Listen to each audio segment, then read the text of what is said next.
Llevo muchos años tan lejos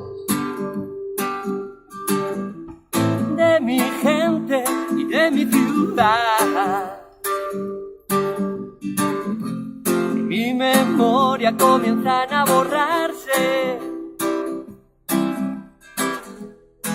las caras de papá y mamá.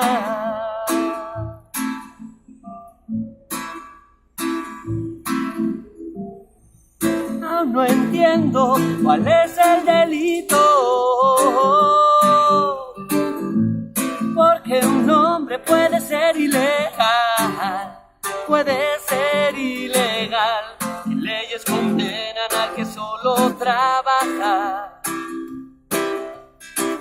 por un sueldo miserable, por un trozo de pan. Me quieren encontrar, me quieren atrapar, me quieren expulsar, me llaman ilegal. Me quieren encontrar, me quieren atrapar, me quieren expulsar, me llaman ilegal. Y mientras al que me explota le llaman señor, yo me escondo y el miedo me causa dolor. Mientras al que me explota le llaman señor, yo me escondo y el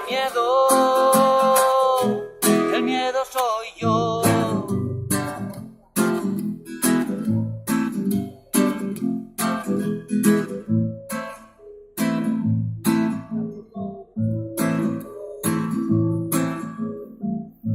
Buscando un sueño que no se parece en nada a lo que luego aquí me encontré.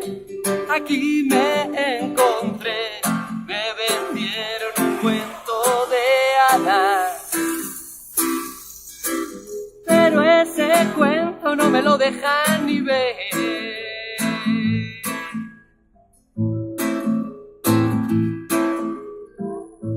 Y en este mundo del libre comercio,